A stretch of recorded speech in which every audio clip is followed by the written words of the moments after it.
Hello, I'm back in colour again today after my brief black and white thing yesterday. Today's video is going to be a review, probably not a magical musical moments review because there are too many to mention, but a review of an 80s album called Introducing the Hardline according to Terence Trent D'Arby. Okay, before I even start, I'll apologise about this video. It's probably going to be slightly out of sync because I can't work out this frame rate business. I will try, but if it is, I do apologise and just don't look at me. Just listen instead. Okay, because I hope what I say is going to be informative anyway. Okay, so you're going to get a bit of a history lesson here, and hopefully it'll sort of begin to make sense, in terms of what's happening to today's music as well. So, not entirely irrelevant. Okay, so we're going to get a bit of a history lesson. We're going to place this album in context. Okay, there'll be a little bit of technical stuff, but hopefully I can explain it in a way that makes it easy to understand for anyone who's perhaps not as technical. Okay. We're going to go back to 1975. Now, 1975 was sort of post-glam rock. The sort of mainstream charts, certainly in the UK, were beginning to be sort of swallowed up by the disco movement. Certainly in the UK by this time, things got incredibly trivial. Disco ducks and stuff like that. Okay, but the synthesizer revolution hadn't happened. Okay, I think we had a couple more years to wait for synth pioneering albums like Kraftwerk's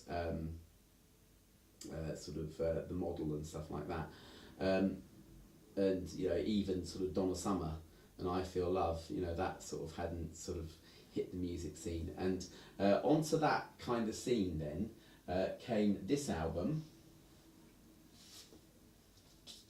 okay, which is called, if I can get it the right way up even, it's called ABBA.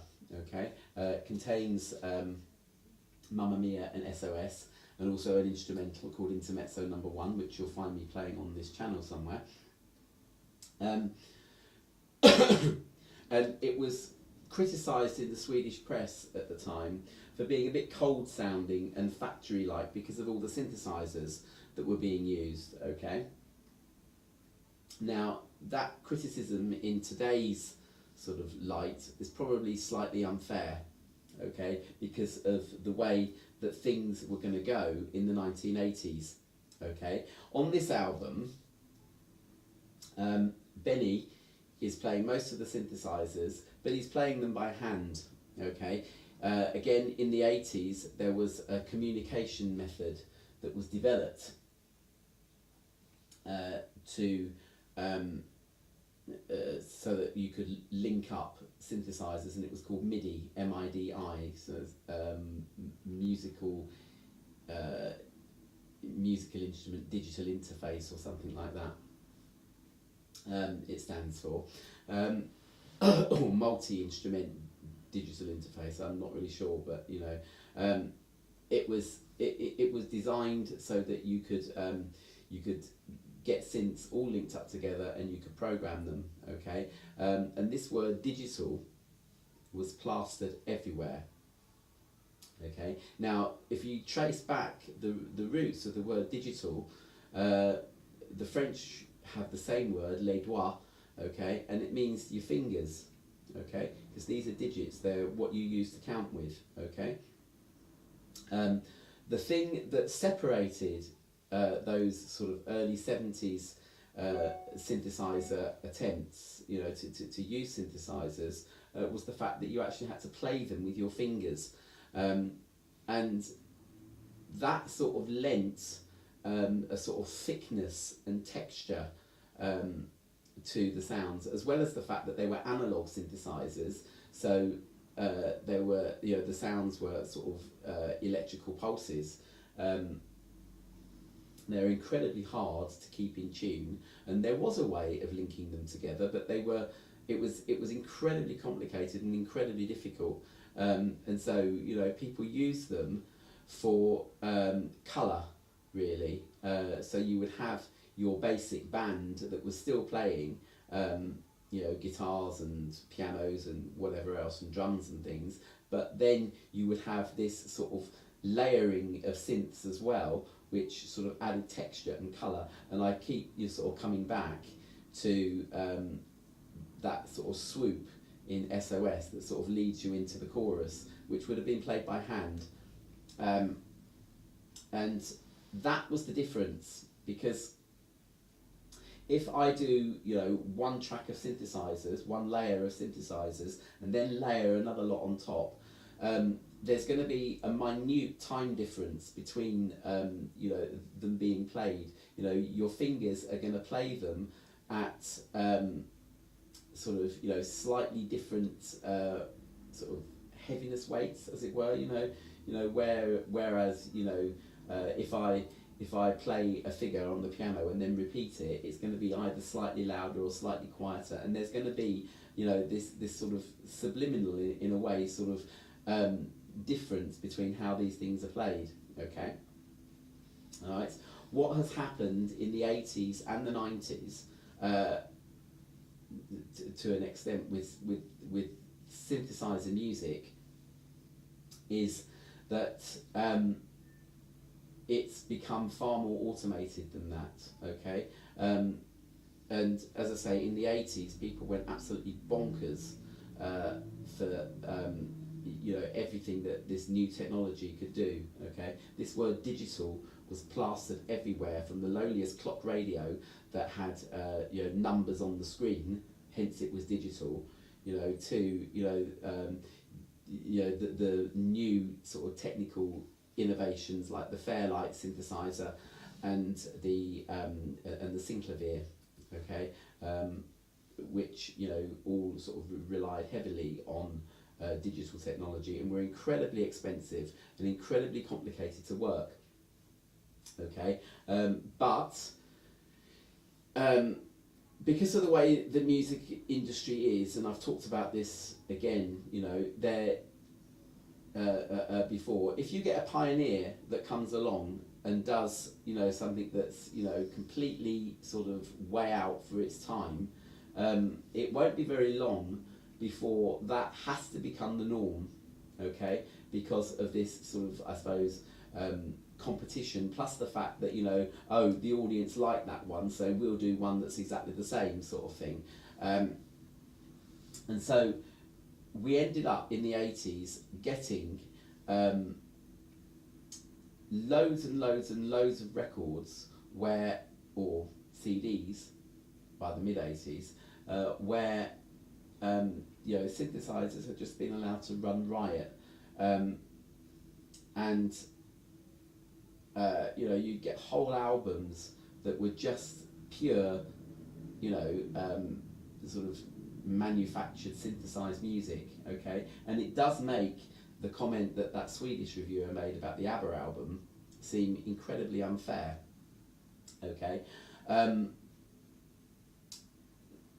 one thing that synthesizers did, which, you know, it seemed, you know, quite remarkable at the time, and I can remember because I had a friend that I had a band with in the 80s. He's still my friend now, actually. Mark, M-A-R-C, with a C.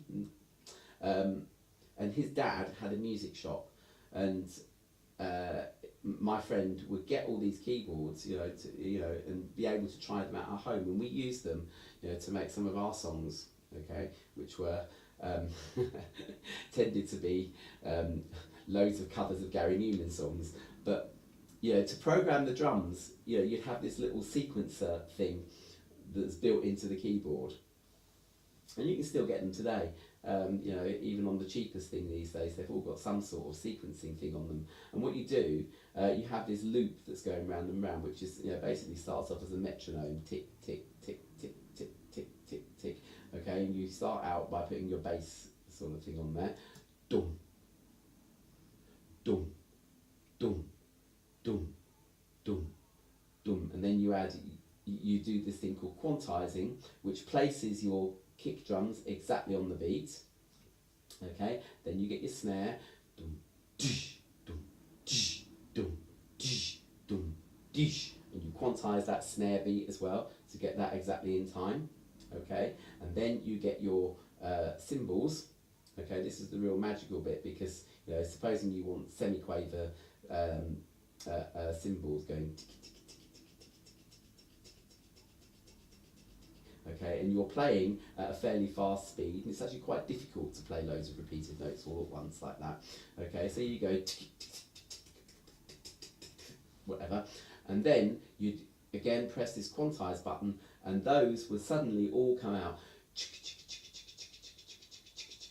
exactly the way you wanted them, except that drummers rarely ever play anything, just like I was saying with a keyboardist, drummers rarely ever play anything that's exactly in time. It doesn't matter how good your drummer is. Okay, if you were to take a metronome, you're suddenly your 116 beats per minute might sort of be 115 at one place and 117 at another place, and it's fluid, it's organic. Okay, the ear doesn't care, it doesn't notice very minute time differences. Okay, but computers and synthesizers, being based on this sort of pseudo digital technology, i.e. not your fingers, not your brain, engaging in gear and everything, and trying to sort of make this thing sound organic. It's placing everything exactly on the beat. It doesn't sound natural. Okay, but it led to this genre of music which suddenly became very unnatural sounding, and by the sort of the dawning of the PC, okay, because computers were being used in music even in the early 80s. There were computers like the Commodore 64 and stuff, but they weren't particularly powerful. But by the time you got to the PC, even 286s and 386s were able to use this MIDI code. I started out with a computer sequencer, a very simple one called Trax, Trax, very cheap as well, under £50, in the mid-90s. Okay, and to me it was absolutely phenomenal, but I forgot that I had these things called fingers. I forgot that I could actually play the piano, so I could link up my very cheap Yamaha keyboard to the computer. I could select my sound and then just literally drag notes onto the musical stave, and the computer would play them in exactly the right place. If I wanted a drum beat, I could have this grid in front of me, which is lots of tiny boxes, and you choose like your kick drum and you place it on beat 1, and then you place it on beat 3 or wherever else you wanted it, and it would be in exactly the right place.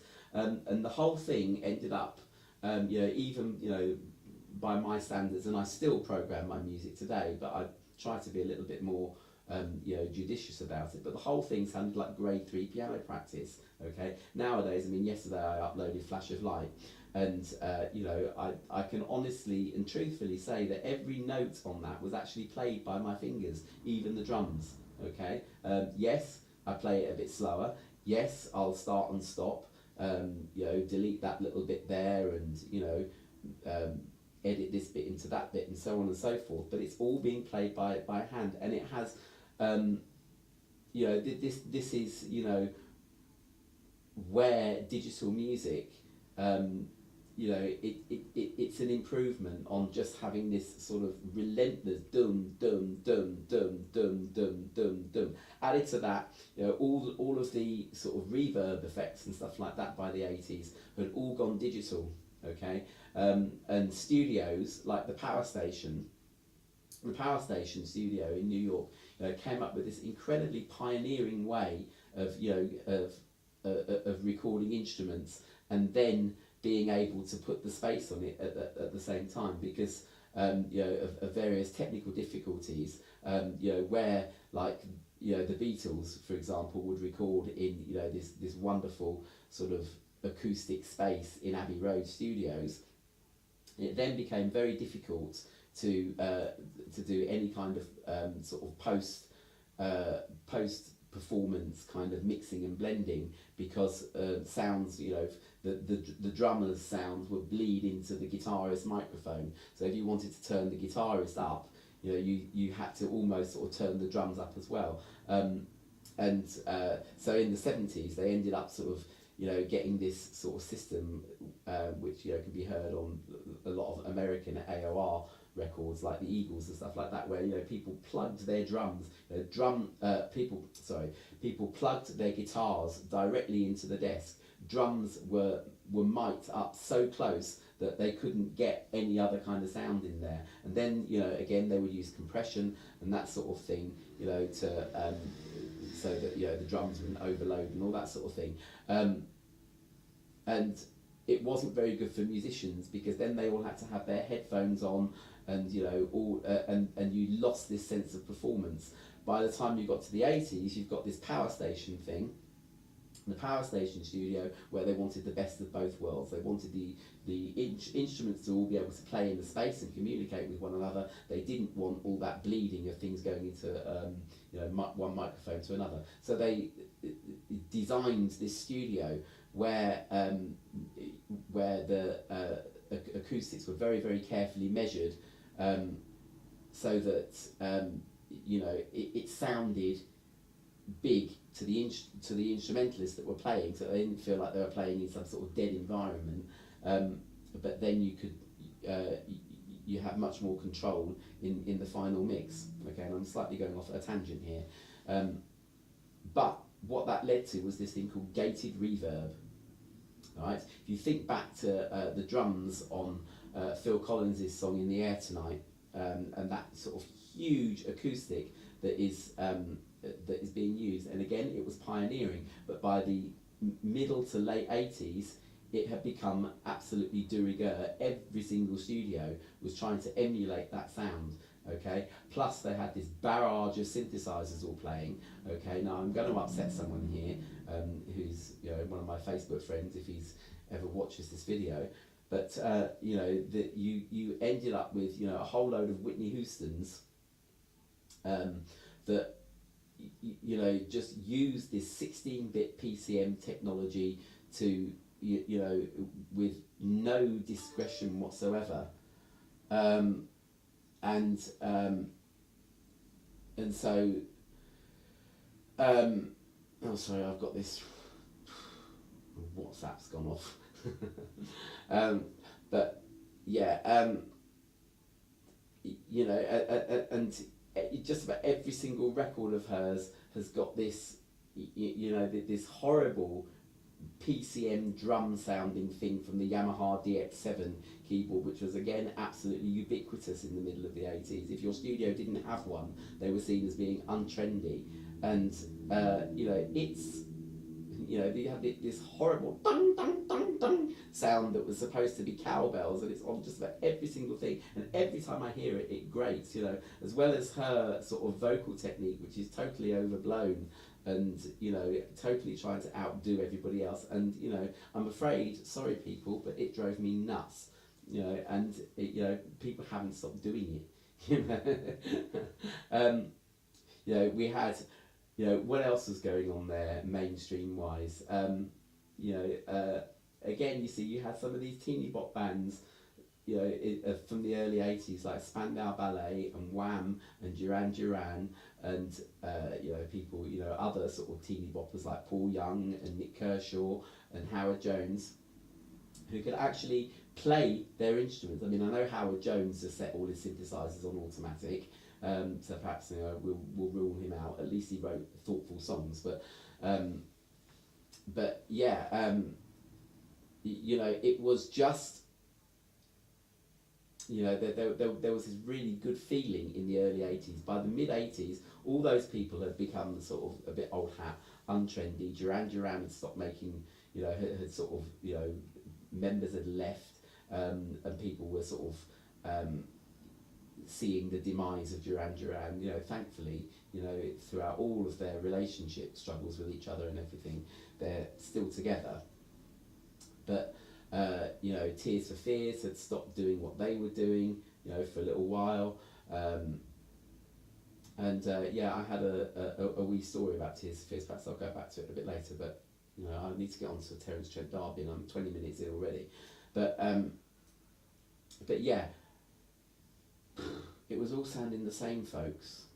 You know, Stock Aitken and Waterman, for me, killed music, and in a way they shouldn't have done, because, you know, to be absolutely blunt about it, they were only doing what, you know, this, you know, they had this in-house sound that was no different in a way from Motown and Philadelphia, you know, and you know, you listen to them talking, and they will tell you, you know, that the songs that they wrote for their artists were, you know, basically, you know, just drawing on those old Motown themes and everything. But the thing was, you know, this whole sort of backdrop of synthesizers, all sort of you know, playing at exactly the same time, and you know, it's just, ooh, you know, it just lost its organic soundingness. It became terribly trivial, far more trivial, I suppose, than, you know, the roots of Motown and disco and that sort of thing, which are all based on, you know, oppressed minorities in America. I mean, disco, you know, was, you know, truly, you know, the product of the black minority being oppressed, the gay population also in America being oppressed, and it was a totally underground movement, and it was a sincere thing. You know, added to that, you know, they played their instruments. And so, bucking that trend almost entirely came this gentleman, Terence Trent D'Arby. And he released this album in 1987, as I say, at the height of Stock Aitken and Waterman craziness and what have you. And for me, it was a total sort of ray of sunshine, okay? There's something about, I don't know, this sort of 16-bit PCM digital sort of sound, which for me, not only does it rob the instrumental backdrop of its personality, but it robs the person singing it of their kind of, you know, sincerity too. And this album is sincere, okay? You might not agree with everything he says on this album, but it's sincere, okay? It's a classic album in the sense that it could have been released at any time in pop music's history and still be a credible statement, okay? Because what you get on here is the feeling, there's one notable exception on here, which is blindingly good, okay? But what you get on here is this feeling that you've just got this group of guys going into a studio, playing their songs, and then, you know, leaving it, as it were, you know? And it's so organic and so real. There isn't even, I've scoured this album, you know, all the small print and everything, and, you know, believe you me, I find it really difficult to read the print on here because of my aging eyesight here, but there's no producer's credit at all, okay? And that in itself is a totally revolutionary statement here, okay? The other revolutionary statement, just even, you know, before you even get the album on, is, there is one on the back here, but you won't be able to see it. On the inner sleeve, it's clearer, okay? Up the top here is this sort of squiggly sign here, okay? And he got his inspiration from another person who bucked trends in the late 19th century with classical music, and his name was Debussy, who decided that, you know, he went to music school and everything, and, you know, won lots of prizes and everything, and then developed his own completely different style of of writing, and called Impressionism. And yeah, you know, you had the Impressionist painters, but you had the Impressionist musicians, and you know, he was the leading light in that, and he totally bucked all the sort of ongoing trends that were happening at the time, and he signed all his pieces of music with a little squiggle, which was actually his initials, CD, Claude Debussy. Okay, it's one of my favourite composers actually. Gorgeous, gorgeous, gorgeous. Listen to Debussy, people. Here, this little sign here is Terence Trent D'Arby's initials, TTD. Okay, you put this album on, and the first song that you hear is a song called "If You All Get to Heaven." It's an anti-war song. Now, I'm not always majorly complimentary about anti-war songs because, you know, sometimes they're a little bit vague, and, you know, as long as they don't offend anybody, then, you know, you can't disagree with it, okay? And yeah, If You All Get to Heaven is a bit like that, okay? But, you know, another contemporary thing at the time, Johnny Hates Jazz, they released I Don't Want to Be a Hero, but again it was this sort of barrage of synthesizers and things, and it sort of took away from the sincerity of the message. Terence Trent D'Arby here, we have, yes, we've got synthesizers on there, but we have real drums, a real guitar strumming something, and you know, this huge vocal sound. Say a prayer for my brother, say a prayer for my father. And the message is, you know, totally in your face, okay? That these leaders, if they get to heaven, then, you know, say a prayer for me because I ain't going there, you know, if and, you know, it's it's a complete sort of revolutionary, buck the trend kind of thing, you know. It's far more direct in its approach than just this sort of wishy-washy, wouldn't it all be nice if we lived in harmony kind of thing. And you know, he even swears here, okay. Now I have this thing, okay, I do not mind swearing, okay, I swear sometimes, never at people, usually swear at technology, alright. But this sort of thing, if you use it once, then, you know, and you don't do it again, it makes the point far more. Okay, I was listening to some Q-Boy remix. Now, Q-Boy again is a rapper, and you know, I like some rap music, and I like his music. Okay, but he'd done this mix of this guy called, or woman, or whoever it was, I don't know really what it is, this thing called Gully, okay?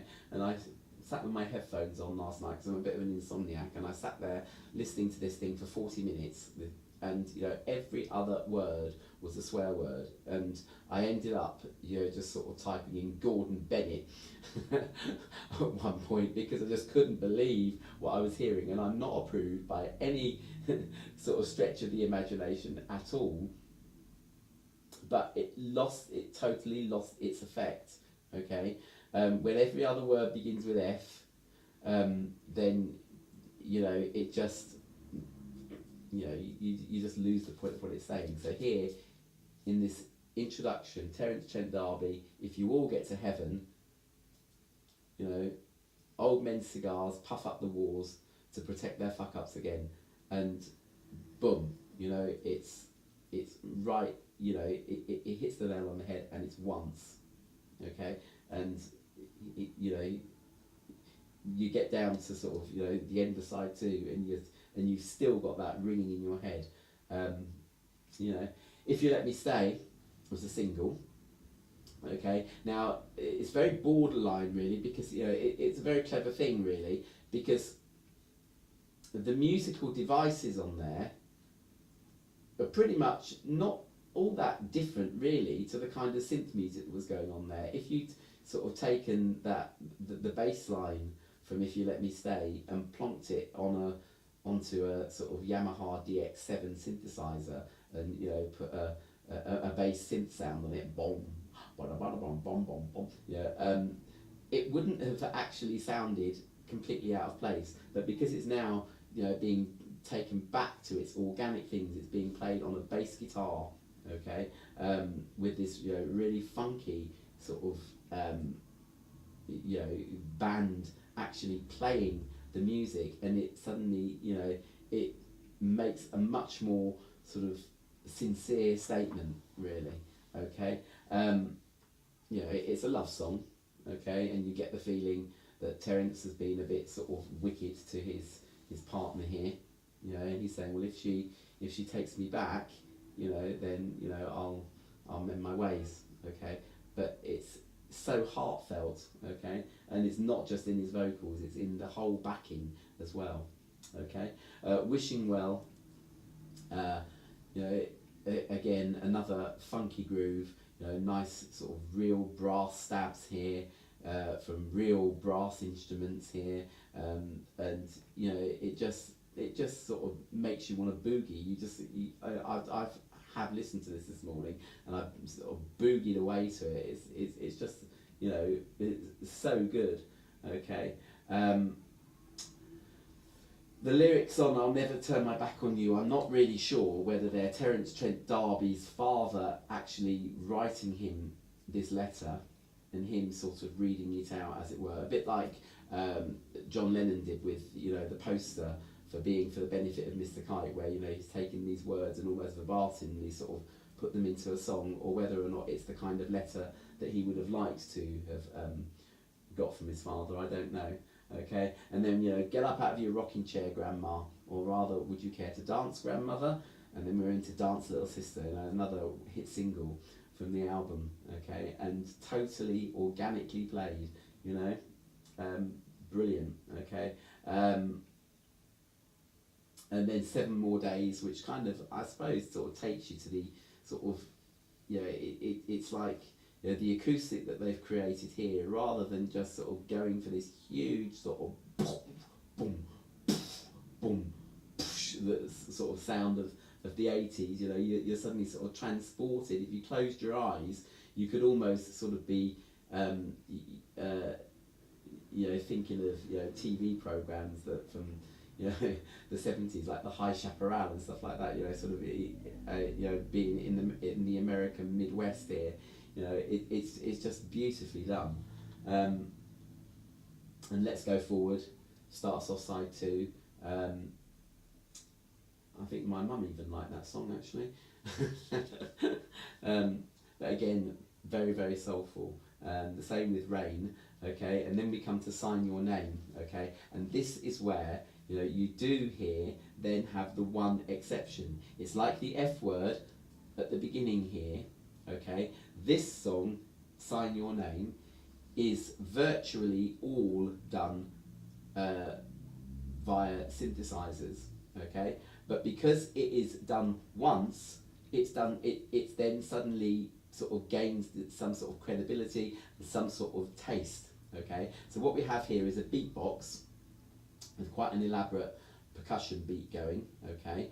That horrible cowbell is there, but it's been treated properly so that it isn't just this flat ding, okay, but it's got some sort of acoustic space around it. We have what is called a pad synthesizer, which is basically sort of like a long sort of swooping sound, a very warm sound here, which sort of acts as like a sort of binding agent, you know, the way that, you know, you'd use you know, an egg in a pancake mix or something like that, you know, just to sort of bind all the ingredients together and keep it together. So you've got this pad, okay, which is sort of playing all the way through, okay. You've got a sort of flute-like sound from for the main intro, da, da, da, da, da, da, da, da, da. And you have a synth strings thing which sort of comes in more during the second verse, okay.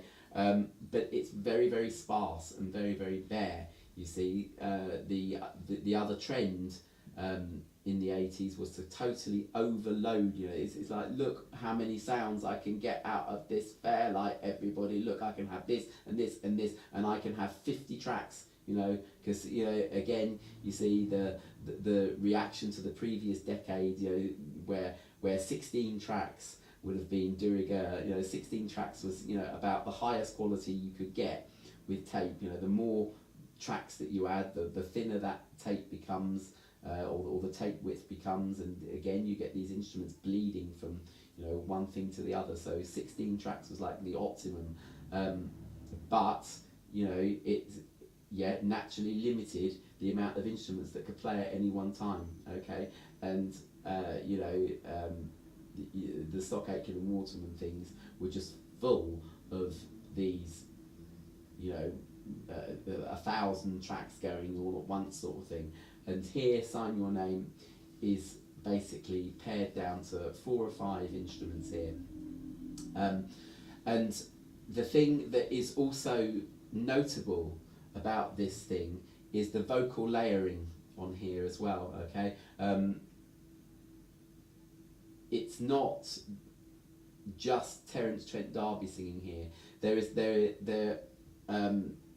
was a review in What Hi-Fi magazine when this album came out, and it said something like, you know, if you can just hear in the chorus, if you can just hear Terence Trent D'Arby singing, you need to upgrade your all-in-one Alba lo-fi thing, and you need, you know, and then, you know, if that upgrade means that you can hear Terence Trent D'Arby's vocals double tracked, then you're on the right lines. If you can hear Terence Trent D'Arby's voice being double tracked and some harmonies and a female vocalist, then your system is, you know, a detailed one. And I have to say, it's taken upgrade after upgrade after upgrade, but I can hear now there are sort of traces, especially in the shoo backing vocals in the middle 8. You can hear this female vocalist. Okay, by the time that you get to the final chorus, which is, you know, where everything suddenly gets totally stripped back, and you've just got this from the percussion box that's going, and it suddenly this great chorus comes back in, and, you know, she is there. Okay, on the credits it says, Sign Your Name, all manner of evil and string arrangements, TTD. So in other words, he played it basically.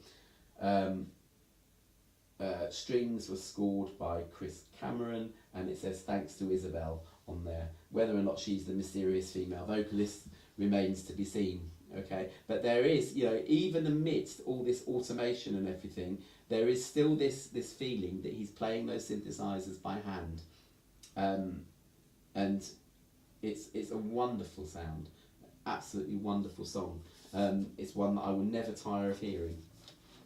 Okay, and then things get pared back even more for the next song, As Yet Untitled, which is basically Terence Trent D'Arby claimed to have been descended from the Native American Indians, and this song is about basically how they had their land sort of, you know, unceremoniously sort of taken away from them by, you know, the cowboys and things, and whether or not you sympathise with him or not, you know, this recording is absolutely delicious. Okay, it starts out with him sort of multi-tracked doing some ooh harmonies, and then him solo.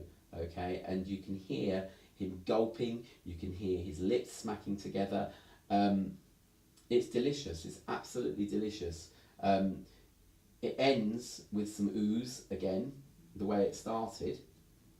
Okay, and then he says, meanwhile, on the other side of the world, and then you get this smack of drums that come in, and we're into a cover of Smokey Robinson's Who's Loving You, which is, if there was ever a magical musical moment on this album that surpasses all the others, because there are some really brilliant little bits here, and every time that I've listened to this, and believe you me, this is my 3rd copy of this album, you know, all the others I've, you know, totally worn out, and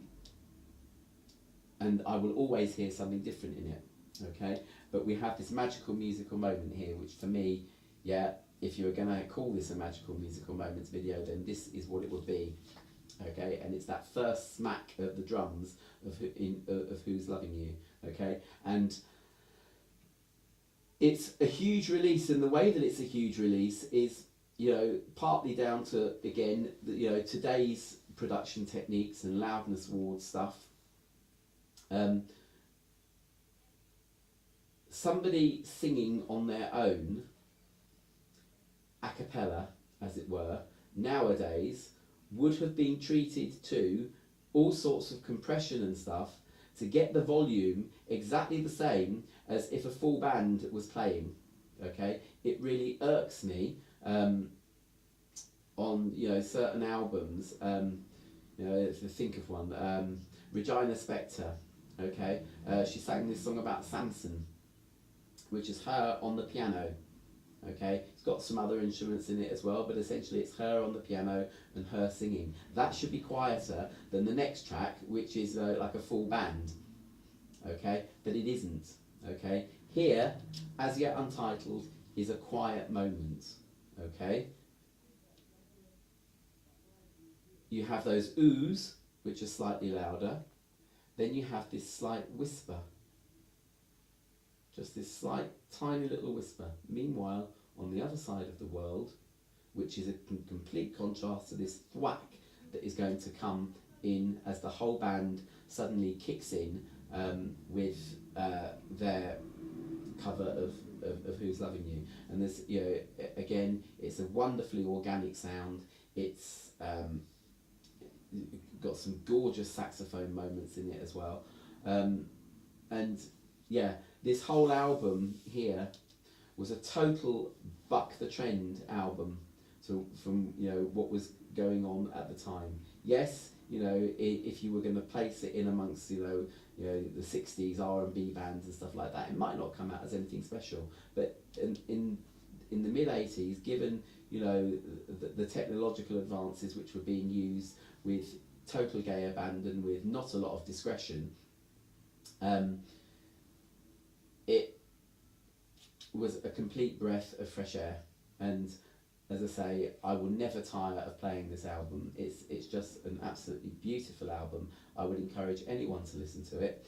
I'm sorry if I've rambled on a bit. Thank you very much for listening and everything. And I do hope that, yeah, as I said at the beginning, I do hope it's been informative to you. And yes, I'll see you on another video, which probably won't be too long away, because I've got another album which I want to talk about a little bit, but hopefully not for 45 minutes. Alright, see you. Bye.